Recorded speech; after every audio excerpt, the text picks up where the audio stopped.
नमस्कार, आप लोग देख रहे हैं सारसा नाउ और मैं हूं आपके साथ संदीप मिश्रा। रुक कर लेते हैं बिहार की कुछ बड़ी खबरों की ओर। सारसा में विधायक आईपी गुप्ता ने सुबह सुबह शहर का औचक निरीक्षण किया। उन्होंने सड़क किनारे फैली गंदगी, जगह जगह जमा कचरे और बदहाल सफाई व्यवस्था का जायजा लिया। इसके बाद विधायक समाहरणालय और एसपी कार्यालय पहुंचे, जहां आसपास की गंदगी देखकर उन्होंने प्रशासन की सफाई व्यवस्था पर सवाल उठाए। विधायक ने कहा कि जब जिले के महत्वपूर्ण सरकारी कार्यालयों के आसपास ही सफाई का ये हाल है तो पूरे शहर की स्थिति समझी जा सकती है। उन्होंने डीएम, एसपी और नगर निगम प्रशासन से अपील की कि अधिकारी अपने कार्यालयों से बाहर निकलकर जमीनी हकीकत देखें। अब सवाल है कि इस निरीक्षण के बाद व्यवस्था में कितना बदलाव आता है। नेपाल में आए सैलाब के बाद बिहार के सीमावर्ती इलाकों में भी बाढ़ के खतरे को देखते हुए मुख्यमंत्री सम्राट चौधरी ने बगहा, वाल्मीकि नगर, बेतिया और मोतिहारी का हवाई सर्वेक्षण किया।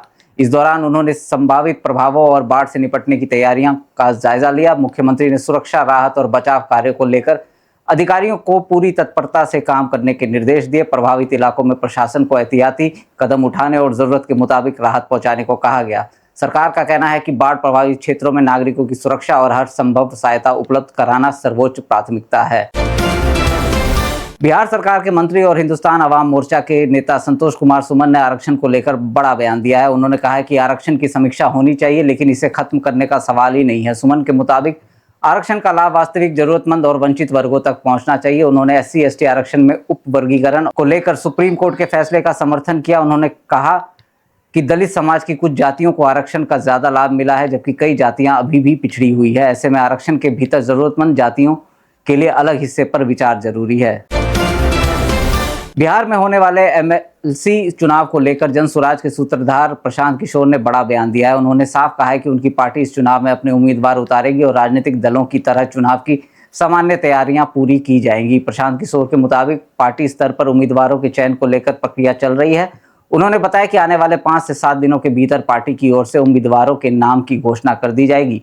प्रशांत किशोर के इस ऐलान के बाद बिहार की राजनीतिक हलचल और तेज होने की उम्मीद है। अब सभी की नजरें उम्मीदवारों की सूची पर टिकी हैं। रक्षाबंधन से ठीक पहले बिहार की महिलाओं के लिए बड़ी खबर सामने आई है। मुख्यमंत्री सम्राट चौधरी ने मुख्यमंत्री महिला रोजगार योजना की दूसरी किस्त जारी कर दी है। इसके तहत बिहार की 1 लाख जीविका दीदियों के बैंक खातों में 20-20 हजार रुपए की राशि ट्रांसफर की गई है। सरकार का कहना है कि इस योजना से लाखों जीविका दीदियों को लाभ मिलेगा। ये थी बिहार से जुड़ी हुई कुछ बड़ी खबरें। बाकी तमाम खबरों के लिए आप लोग बने रहिए हमारे साथ, देखते रहिए सारसा नाउ। धन्यवाद।